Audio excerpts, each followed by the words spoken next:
Mais écoutez, le Comité des régions, c'est une des institutions de l'Union européenne, depuis Lisbonne en tout cas, reconnue comme telle et participant quelque part à la décision européenne, puisque le comité est amené à rendre son avis sur toute une série de questions.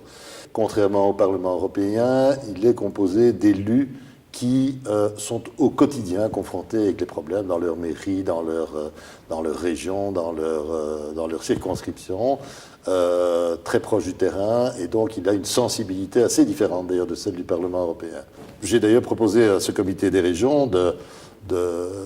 faire ce rapport sur le logement social, un peu dans la foulée de ce que j'avais fait précédemment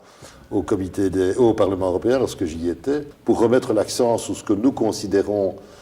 comme des priorités en matière de logement au niveau des politiques européennes,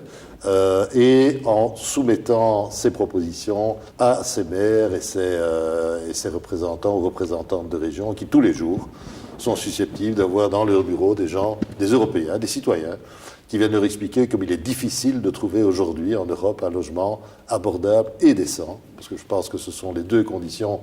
que nous devons viser. Et donc ce rapport a rappelé un certain nombre de principes que nous défendons depuis quelques années maintenant, à savoir que l'Union européenne, au travers de ses politiques sociales, au travers de ses fonds structurels, là il y a déjà une grosse ouverture qui a été faite, prenne véritablement en compte cette problématique qui concerne des millions d'Européens. C'est aussi un problème qui touche à l'économique, puisque quand on dit rendre le logement accessible, ça veut dire produire du logement, avoir des moyens pour produire ce logement. Et quand on dit produire du logement, on dit créer de l'emploi dans des secteurs qui sont les secteurs du bâtiment, bien entendu, de la construction, et tous les secteurs connexes à la gestion du logement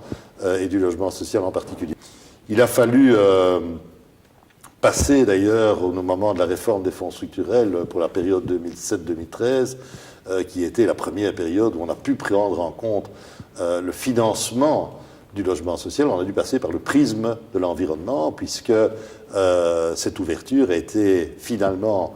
acceptée dans le règlement, parce qu'elle touchait à une question qui sensibilise apparemment beaucoup plus les gens, à savoir l'environnement. Donc c'est au travers de l'efficacité énergétique du logement qu'on est arrivé à ouvrir la porte des fonds structurels aux régions, aux pouvoirs publics régionaux notamment, ou locaux, afin de leur permettre d'accéder à ces financements européens pour pouvoir mener les politiques qu'ils souhaitaient en la matière. Donc, il faut dire que le chemin est parfois sinueux, mais enfin, je pense que nous avançons petit à petit dans la bonne direction.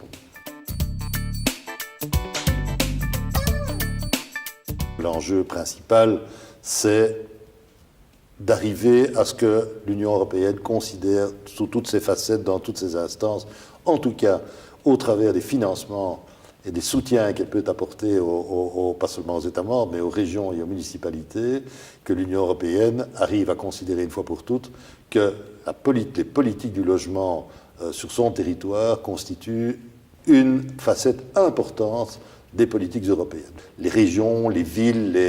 même les petits États, les plus petits États, les États les plus pauvres de l'Union européenne, on rencontre des difficultés importantes par rapport à ça. On doit dépasser le stade de la quête, on doit dépasser le stade de devoir convaincre sans arrêt de l'importance de la chose. Il faut cette fois-ci que la prochaine législature européenne, et j'espère que cette législature sera confiée à des progressistes en tout cas, pour que nous puissions rencontrer cette difficulté que rencontrent des citoyens. On parle de citoyens ici, on ne parle pas uniquement, on parle pas d'un grand secteur économique, mais on parle aussi économie, on parle aussi emploi. Ce sont trois bonnes raisons pour que ça devienne une priorité. Ça veut dire que pour que le logement puisse s'inscrire sans détour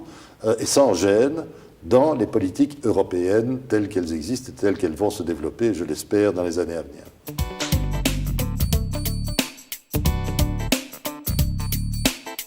C'est une erreur. Parce que le problème du logement aujourd'hui dépasse largement la problématique du logement social au sens stricto sensu. Non seulement les plus pauvres d'entre nos concitoyens ont de véritables difficultés à se loger décemment, en dehors d'eux, qui constituent une priorité sociale, il y a aussi